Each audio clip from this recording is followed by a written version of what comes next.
안녕하세요. 저는 올해 50대 중반이 된 남자입니다. 살아온 세월이 얼마 되지 않은 것 같은데 제 인생에 이렇게 많은 일들이 일어날 줄은 꿈에도 몰랐네요. 너무 힘들고 벅차서 시간이 이렇게 빨리 흘렀는 줄도 모를 지경이었습니다. 정신 차리고 보니 지금 나이가 되었더라고요.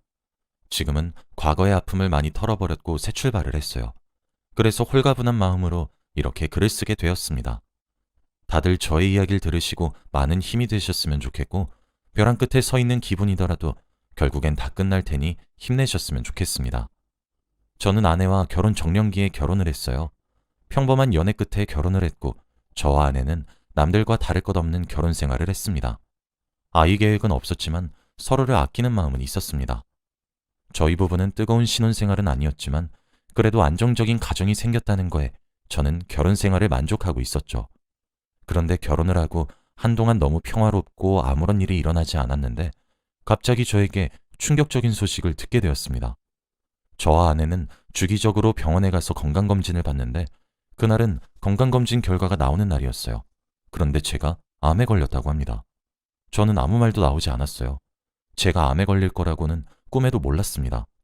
의사 선생님께서는 초기라 항암 치료만 열심히 받으면 된다고 했고 당분간은 집에서 쉬라고 했어요. 저는 그날 이후로 모든 일을 다 그만두고 집에만 있었습니다. 그리고 아내의 보살핌을 받았어요. 제 주위에 약사인 고등학교 동창 민수가 있는데 민수가 저희 집에 와서 아내와 같이 저를 많이 도와주었죠. 민수가 제 몸을 진단해주고 약도 처방해주면서 아내와 같이 저를 돌봐주었기에 너무 고마웠습니다. 민수와 아내는 제 상태가 많이 좋아졌다며 병원에도 안 가도 된다고 말을 해주더라고요. 아프긴 했지만 민수의 말로는 그것도 몸이 나아지는 과정이라며 저를 안심시켜 주었죠. 저녁마다 아내가 주는 약을 먹고 잠에 들었고 다음날 눈을 뜨면 이미 해가 중천에 떠 있었습니다. 몸이 점점 나아가면서 잠도 푹 자는 거라고 생각이 들었죠. 저는 민수와 아내를 믿었고 그들이 하라는 대로 다 했습니다. 그런데 어느 날이었어요. 눈을 뜨고 일어나니 아버지가 저희 집에 와 계시더라고요. 아버지는 사업을 하셔서 자주 뵙지 못했는데 오랜만에 첫째 아들 얼굴을 보고 싶어 오셨다고 했어요. 그런데 막 일어난 저에게 의미심장한 말을 하셨습니다. 너는 왜 내가 때려도 잠에서 깨질 않니? 원래는 잠기가 밝아서 소리가 조금만 나도 바로 잠 깨는 애가. 그리고 너 안색은 왜 이렇게 안 좋아? 병원 주기적으로 가고 있긴 하니? 이 말을 하며 저를 걱정해 주었어요. 저는 몸이 나아져서 잠을 깊게 자는 줄 알았고 안색이 안 좋은 줄도 몰랐습니다. 그래서 저는 아버지께 아내와 약사인 민수가 저를 도와주고 있으니 걱정 말라고 했죠. 그런데 아버지는 저에게 아무한테도 말하지 말고 혼자서 몰래 병원에 가보라고 했습니다. 그냥 검진만 받아보라고 말이죠. 아버지는 그저 걱정이 되어 그런다고 말씀하셨습니다. 아버지의 눈빛을 보니 아버지의 말을 따라야 할 것 같다는 생각이 들었고 며칠 뒤 건강검진을 했던 그 병원으로 다시 가서 검진을 받았어요.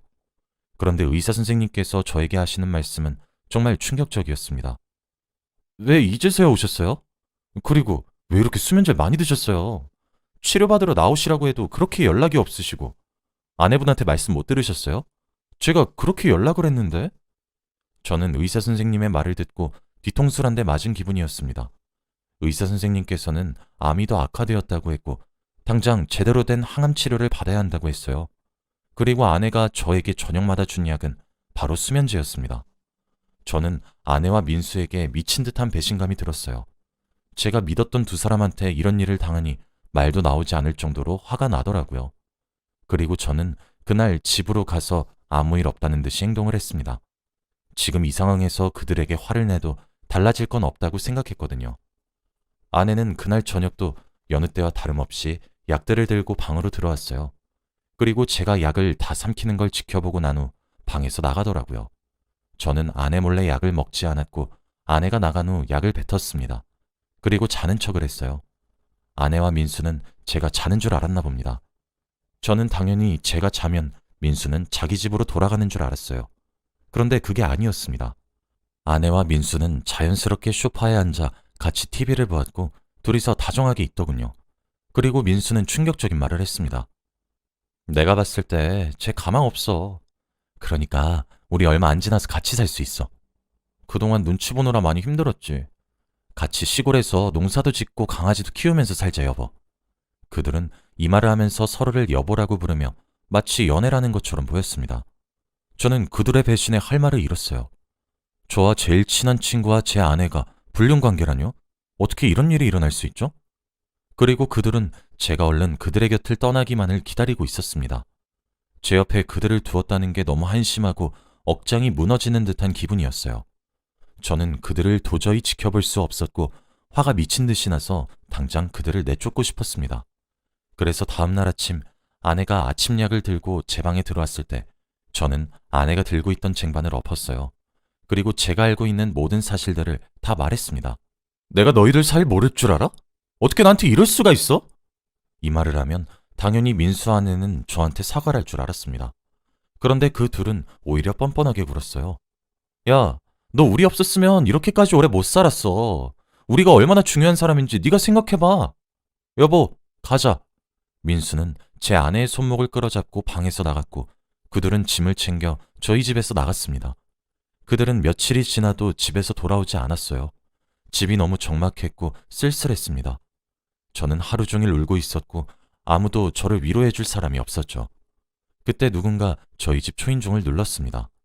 저는 혹시 아내나 민수인 줄 알고 문을 열었는데 현관문 앞에는 제 친남동생이 서 있었어요. 동생은 제가 울고 있는 모습을 보고 기겁을 하며 집으로 들어왔습니다. 그리고 저는 자초지종을 다 설명했죠. 아내와 민수가 저에게 어떻게 됐는지 말입니다. 동생은 저와는 다르게 감정 기복이 심하고 충동적이어서 제 말을 듣고 화를 불같이 내며 당장 소송을 하라고 했어요.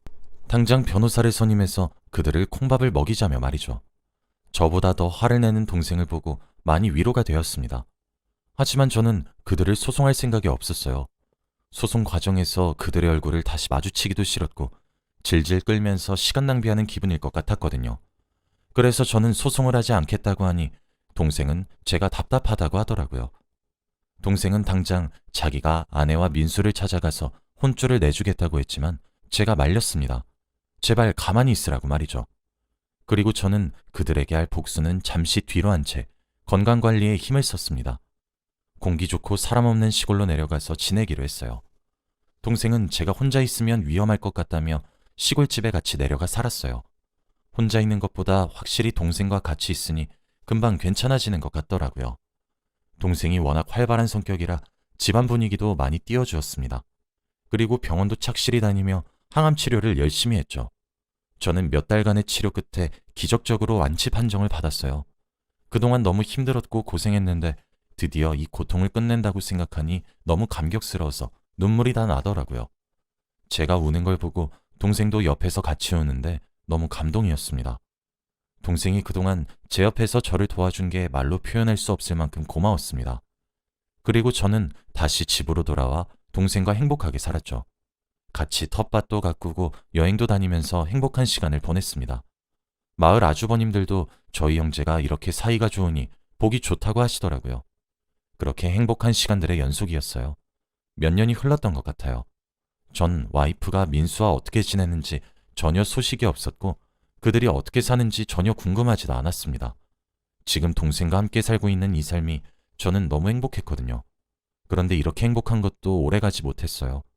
어느 날이었습니다. 저희 집에 누군가 찾아왔어요. 바로 전 와이프입니다. 이혼을 하고 몇 년 만에 본 전 와이프는 많이 늙었더라고요. 그리고 전 와이프의 옆에는 한 여자아이가 있었습니다. 굉장히 귀엽고 예쁜 여자아이였어요. 저는 이게 대체 무슨 상황인지 납득이 되지 않았고 저희는 긴 이야기를 나누기 시작했죠. 그동안 어떻게 지내왔는지부터 왜 저를 찾아왔는지까지 말입니다. 그런데 전 와이프가 하는 말은 충격적이었어요. 바로 전 와이프 옆에 있던 그 아이의 정체가 제 친딸이라고 합니다. 저는 말문이 턱 막혔어요. 둘은 저희 집에서 도망친 후 외딴 곳으로 가 혼인신고를 하고 정식 부부가 되었대요. 그런데 얼마 지나지 않아 전 와이프가 임신을 했고 당연히 민수의 아이인 줄 알았다고 하더군요. 하지만 낳은 아이가 알고 보니 민수의 자식이 아니라 바로 저의 자식이라고 합니다. 민수와 속전속결로 혼인신고를 하고 같이 살게 되어서 몰랐는데 제 자식이 확실하대요. 그 여자 아이를 보니 민수와 전혀 닮지 않았습니다. 민수는 자신의 딸이 아니어도 괜찮다며 감수하고 키우겠다고 했지만 전 와이프는 그래도 아이는 친아빠 밑에서 크는 게 맞는 것 같아 이렇게 찾아왔다고 했어요. 전 와이프가 바라는 건 저와 다시 합치는 거였지만 제가 도저히 안 된다면 불쌍한 딸만이라도 키워달라고 하더라고요. 저는 갑자기 일어난 상황에 말문이 막혔습니다. 그리고 마당에서 남동생과 제 딸이라는 아이가 재밌게 놀고 있는 모습을 보는데 선뜻 내쫓을 수도 없었어요. 전 와이프의 얼굴을 보니 과거의 일을 많이 반성하는 듯한 모습이었습니다. 민수와 전 와이프는 결국 이혼을 했다고 했고 앞으로는 저를 배신할 일이 절대 없다고 했죠. 저는 며칠 동안 고민에 빠졌어요. 그런데 제가 이렇게 고민을 하고 있으니 동생이 도움을 주었습니다. 전 와이프와 딸을 집에 들이자고 하더라고요. 그리고 넷이서 함께 살자고 했습니다. 동생은 그게 저를 위해서도 더 좋을 것 같다고 했고 전 와이프도 많이 반성을 한 것 같으니 분명 변했을 거라고 하더라고요. 옛날에 제가 전 와이프한테 배신을 당했을 때 누구보다 화를 많이 내주던 동생이었는데 동생이 이렇게까지 말할 정도면 저만 그렇게 느낀 게 아닐 거라고 생각했죠. 그래서 저는 전 아내와 딸을 집으로 오라고 했습니다. 그리고 같이 살게 되었어요. 다시 혼인신고도 하면서 정식 부부가 되었죠. 이혼한 아내와 다시 재혼을 하게 된 것이었습니다. 동생은 조카가 생겨서 너무 좋다고 했고 저도 딸이 생긴 게 익숙하지 않긴 했지만 그래도 왠지 모르게 저와 닮은 것 같아 금방 잘 지낼 수 있게 되더라고요. 그리고 아내도 예전과 달라졌습니다. 저에 대한 미안함이 많이 남아있는지 저에게 너무 잘해주었고 가정적이었어요. 저는 이제 다시 일을 시작했습니다. 아버지의 사업을 물려받기 위해 경영일을 다시 시작했어요. 암 치료 때문에 잠시 일을 미뤄두었더니 일이 잔뜩 쌓여 있더라고요. 그래서 일이 너무 바빠졌고 집에도 잘 들어가지 못했습니다. 제가 서울로 직장을 다니니 가족들도 다 서울로 이사를 했어요. 남동생과 워낙 각별하다 보니 서울에 와서도 같이 지냈습니다. 제가 일 때문에 집에 자주 가지 못하면 남동생이 아빠 역할을 대신해주기도 했죠. 저는 이제서야 가족 같은 분위기가 만들어져서 너무 좋았고 멋진 가장이 되기로 결심했습니다. 그런데 왜 불행은 제일 행복할 때 찾아오는 걸까요? 그날도 여느 때와 다름없이 회사에서 일을 하고 있었습니다. 원래 업무 시간에는 아내가 전화를 안 하고 문자를 하는데 그날따라 전화가 오더라고요. 처음엔 받지 않았습니다. 그렇게 3번, 4번 계속 울리더라고요. 왠지 불길한 예감이 들었고 저는 조용히 전화를 받았습니다. 그런데 아내의 목소리가 굉장히 이상했어요. 오열을 하는 듯한 목소리였고 저에게 충격적인 말을 했습니다. 우리 딸이 없어졌어, 여보. 저는 그 순간 말문이 막혔어요. 바로 회사에 반차를 내고 동네로 달려갔고 경찰과 남동생과 함께 온 동네를 수색했습니다. 몇 시간 동안이나 돌아다녔어요. 딸 이름을 수백 번도 넘게 외치고 있었죠. 해가 다 지고 나서 저는 딸을 찾았습니다. 그런데 딸은 정말 충격적인 사람과 함께 있었어요. 바로 약사인 제 고등학교 동창 민수 말입니다. 둘은 놀이터에 앉아 같이 아이스크림을 먹고 있었죠. 딸은 해맑게 웃으며 있었고 민수는 그런 제 딸을 사랑스러운 눈빛으로 쳐다보고 있더라고요. 몇 년 만에 본 민수였지만 이 상황에서 보니 화가 미친 듯이 났습니다. 저는 그들을 발견하자마자 민수에게 다가가 주먹을 날렸어요. 남동생은 딸이 그 모습을 보지 못하게 딸의 눈을 가려주었고요. 민수는 왜 때리냐며 화를 냈지만 저는 화가 미친 듯이 나서 말도 나오지 않았어요. 그때 경찰과 아내가 그 장소로 왔고 딸의 상태를 살피고 있었죠. 다행히도 딸은 무사했고 저희는 민수와 이야기를 나누었습니다. 그런데 민수는 오히려 뻔뻔했어요. 다들 왜 이렇게 호들갑이야? 아빠가 딸이랑 같이 앉아서 아이스크림 좀 먹겠다는데 이렇게 난리칠 상황이냐고. 저는 말도 안 되는 소리를 짓거리는 민수가 너무 한심했습니다. 그런데 민수는 더 당당했어요. 여보, 당신이 말해봐. 내 딸 맞잖아. 안 그래? 나 더 이상은 이렇게 못 살아. 당장 딸이랑 당신 집으로 돌아와. 저는 대체 민수가 무슨 말을 하는지 이해가 되지 않았습니다. 아내는 민수와 끝난 사이라고 했어요. 그리고 무엇보다도 민수는 아내 보고 여보라고 했고 저는 아내의 표정을 살폈습니다. 당연히 민수한테 한마디 할 줄 알았던 아내는 조용했고 아내의 동공은 미친 듯이 흔들렸어요. 마치 민수의 말이 다 사실이라는 듯이 말이죠. 아내가 한마디의 변명이라도 해줬으면 좋겠다고 생각을 했는데 아내는 아무 말도 하지 못했습니다. 분명 제 핏줄인 아이라고 했는데 민수는 자신의 친딸이라고 우겨댔어요. 아내가 저에게 했던 말들은 다 거짓말이었던 거죠. 민수가 저에게 해준 말은 굉장히 충격적이었습니다. 민수는 제 아내와 도망친 후 약사 생활을 그만두고 돈이 없어서 딸을 키울 처지가 되지 않아 아내와 둘이 짜고 딸과 아내를 저희 집으로 보낸 거래요. 분명 딸이 제 친딸이라고 한다면 제가 바로 걷어줄 거라며 말이죠. 저같이 멍청한 사람은 바로 믿을 거라며 말입니다. 민수는 저한테 이 말을 하고 비웃음을 치는데 정말 화가 났습니다. 넌 내가 이래서 안 돼. 너를 배신한 사람이 어떻게 바뀌었을 거라고 믿니? 넌 바보같이 친자 확인도 안 했잖아. 이러니까 계속 우리가 널 이용하는 거야, 임마. 아내는 아무 말도 없었고 저는 눈에서 피눈물이 나는 듯한 기분이 들었습니다. 정말로 돈 때문에 저를 찾아온 것이었고 저 딸도 제 친딸이 아니었어요. 말이 나오지 않았습니다. 경찰들도 이런 상황은 처음 본다고 했고 너무 수치스러웠습니다. 민수와 아내는 딸에게 다가가 집으로 돌아가자고 했고 아내는 제 눈도 못 마주치고 민수를 따라가더라고요. 정말 배신감이 들었고 눈물이 앞을 가렸습니다. 다음날 저는 바로 소송을 했고 이혼을 진행했어요. 그리고 친자검사를 했더니 정말로 불일치가 나왔습니다. 아내한테 미친 듯이 화가 났고 그 여자한테 이용당한 제 자신도 너무 싫었어요. 그리고 이혼 소송 과정에서 민수를 몇 번 마주쳤는데 자신이 승자인 것처럼 행동을 하더라고요. 그래서 저는 민수한테 다가가 귓속말로 한마디 했어요. 항상 민수한테 말해주고 싶었던 말이 있었는데 이번이 마지막으로 만날 기회일 것 같아 말해주었습니다. 민수야, 저 애가 확실히 네 애가 맞단 보장도 없지 않냐? 혹시 모르니까 너도 친자검사 해봐. 민수는 제 말을 듣고 헛웃음을 치며 당연히 자기 아이라고 말이 되는 소리를 하라고 했습니다. 저는 그 말을 어떻게 믿냐고 친자검사 해봤냐고 물었죠. 그 아이는 제 민수와 전혀 닮지 않았거든요. 제 말을 듣고 민수는 동공이 흔들렸고 저는 그 자리를 유유히 떠났습니다. 그리고 다시 제 삶을 살아가기 시작했죠. 저는 그동안 많은 경험으로 많이 단단해졌고 일상생활에 복귀도 쉬웠어요. 솔직히 마음 한켠으로는 아프긴 했지만 그래도 경영이라는 큰 직책을 맡은 만큼 공과사는 구분해야 했습니다. 다시 저희 집엔 남동생과 저밖에 없었고 남동생이 저를 많이 도와주었어요. 그런데 어느 날이었습니다. 아내와 이혼을 하고 얼마 지나지 않아 누군가 저희 집에 찾아왔더라고요. 바로 민수였죠. 한 손에는 종이 한 장을 쥐고 있었고 술을 많이 먹었는지 술 냄새가 많이 났습니다. 그런데 민수는 그 종이를 저에게 보여주며 아무 말도 하지 않았어요. 그 종이는 바로 친자검사 결과지였습니다.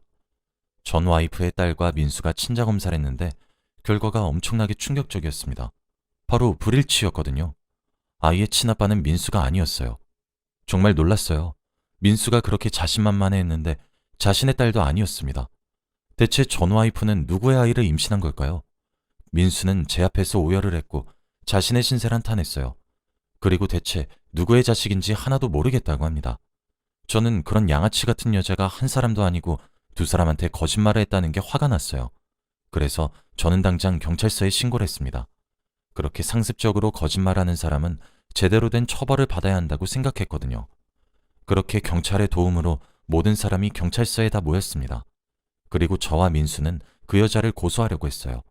저희 둘에게 지은 죄가 너무 많고 이대로 넘어갈 순 없었거든요. 그리고 당장 애아빠를 부르라고 했습니다. 저희와 경찰이 이렇게 호통을 쳐도 전 와이프는 고개만 떨군 채 아무 말도 하지 못하고 눈물만 뚝뚝 흘렸습니다. 도대체 애아빠란 사람이 어떤 사람이길래 이렇게 무책임한 건가 싶었죠. 그런데 그때 뜬금없는 사람이 갑자기 무릎을 꿇었어요. 바로 제 뒤에 서 있던 저의 친남동생입니다. 시끌벅적했던 경찰서에 갑자기 정적이 흘렀어요. 남동생은 갑자기 무릎을 꿇었고 눈물을 흘리더라고요. 저는 이 상황이 도저히 납득이 되지 않았고 동생에게 뭐 하냐고 물었습니다. 당장 일어나라고 했죠. 그런데 동생의 입에서 나온 말은 엄청나게 충격적이었습니다. 나야, 애아빠. 동생이 그 말을 뱉고 저희는 아무 말도 하지 못했어요. 경찰들도 다들 기겁을 했고 한마디도 하지 않았죠. 저는 장난치지 말라며 애써 웃으면서 동생을 다시 일으키려고 했지만 동생은 일어나지 않았습니다. 그리고 상황 파악이 바로 되었죠. 전 와이프도 모든 게 사실이라는 듯이 말을 했죠. 저와 민수는 화도 나지 않았고 그냥 체념을 했습니다. 어떻게 이런 일이 일어날 수 있나요? 제가 이 여자 때문에 힘들고 슬퍼할 때 옆에서 위로해준 사람이 바로 동생인데 말입니다. 옆에서 같이 전 와이프 욕도 해주고 무조건 제 편인 줄 알았던 사람이었는데 말이죠. 저는 눈물이 미친 듯이 났고 동생을 한 대 때리고 싶었습니다. 그런데 경찰들의 만류에 결국 주먹을 내리고 말았어요. 그리고 친자검사가 시작되었습니다. 내심 속으로는 제발 불일치가 뜨기를 간절히 바랬어요. 그런데 정말 운명의 장난처럼 그 아이는 제 남동생의 친자식이 맞았습니다. 제일 가까운 줄 알았던 사람에게 배신을 당하니 가슴이 찢어지는 고통이더군요. 그리고 그들의 이야기를 듣게 되었습니다. 그들은 실수로 아이가 생겼다고 해요. 처음엔 동생도 자신의 아이가 생긴 줄 모르고 잘 지내다가 전 와이프가 아이를 낳기 직전에 말을 해주었다고 해요. 그래서 일부러 딸과 전 와이프를 저희 집에 들인 것이죠. 저는 그때의 기억이 새록새록 떠오르기 시작했습니다. 제가 일을 하러 회사에 가면 저희 집에 그들만 있었단 생각에 소름이 돋더라고요. 저는 그것도 모르고 정말 제 친딸인 줄 알고 돌봤던 겁니다. 그런데 전 와이프는 이런 제 앞에서 말도 안 되는 소리를 하기 시작했어요. 둘이 형제여서 친자 검사하면 당신 친자로 나올 줄 알았어. 내가 바보 같았어. 어떻게 이렇게 멍청할 수 있나요? 말도 나오지 않았고 어안이 벙벙했습니다. 그런데 동생이 하는 말도 정말 충격적이었어요. 내가 형 옆에서 열심히 간호하면 죄책감이 줄어들어서 그랬어. 저는 그 말을 듣는데 그동안 동생이 저에게 잘해주었던 모든 행동들이 다 거짓말이었다고 생각을 하니 멍해지더군요. 민수와 저는 가차없이 그들을 고소하기로 했습니다. 그들은 양심도 없이 저와 민수를 이용했어요. 최대한 벌을 많이 받길 바랬고 선처는 전혀 해주지 않았습니다. 그리고 고소 과정에서 아버지께서 이 모든 사실을 아시고 굉장히 화를 내셨어요. 원래 화가 많이 없으신 분인데 동생이 저지른 이 상황으로 인해 동생과 인연을 끊으셨습니다. 물론 저도 동생과 앞으로 만날 일은 더욱 없고요. 아버지는 동생에게 마지막으로 한마디 하셨습니다. 너는 항상 어릴 때부터 이렇게 무책임하고 충동적인 애였어. 그래서 내가 너한테 회사 지분을 줄 수가 없었고 어떻게 이런 식으로 가문의 수치를 남기니? 다신 우리 가족 볼 생각하지 말거라. 이 말을 하신 뒤 등을 돌리고 나가셨어요. 동생은 주저앉아 오열을 했고 동생이 고통스러워하는 모습을 보니 통쾌했습니다. 그리고 동생과 전 와이프는 저희에게 어마무시한 합의금을 지불해야 했죠. 그런데 그들이 돈이 있을 리가 있나요? 돈 때문에 이렇게 거짓말을 한 사람들인데 말입니다. 저와 민수는 끝까지 다 받아낼 생각이었어요. 그렇게 이 상황은 마무리가 되었습니다. 그 일이 있고 나서 몇 달 후 민수가 저를 찾아왔어요. 그때 이후로 한 번도 만난 적이 없는데 갑자기 이렇게 찾아와서 많이 당황스러웠습니다. 그런데 민수가 저에게 갑자기 사과를 하기 시작했어요. 너무 미안하고 반성하는 마음으로 살겠다며 말이죠. 민수의 눈을 보니 옛날에 제가 알던 민수의 눈빛이었습니다. 그리고 민수는 도저히 이렇게는 못 살겠다고 하더라고요. 자신이 그동안 너무 많이 변했다며 옛날의 민수로 돌아가고 싶다고 했습니다. 과거의 자신이 너무 그립대요. 그래서 멀리 떠난다고 했습니다. 제가 어디로 가냐고 물어보니 민수는 그저 웃음만 짓고 사라졌어요. 저한테 말해주고 싶지 않은 것 같아 더는 묻지 않았습니다. 그리고 저는 다시 일상으로 돌아왔어요. 민수와 전 와이프는 그 뒤로 한 번도 보지 않았고 일에 열중을 했어요. 확실히 일을 하니 상처 치유도 빨리 되는 것 같더라고요. 그렇게 오랜 시간이 흘렀습니다. 이제 저는 아버지의 뒤를 이어 정식적으로 경영 일을 하고 있어요. 24시간이 모자랄 만큼 하루 종일 일만 합니다. 그래도 너무 보람차고 행복해요. 그리고 얼마 전 우연히 잡지를 보는데 익숙한 사람이 있었습니다. 바로 민수였어요. 그런데 민수는 정말 놀라운 모습으로 있었습니다. 바로 스님이 되었더라고요. 스님이 되어 속세에서 벗어나 진정한 자신을 찾는 거였습니다.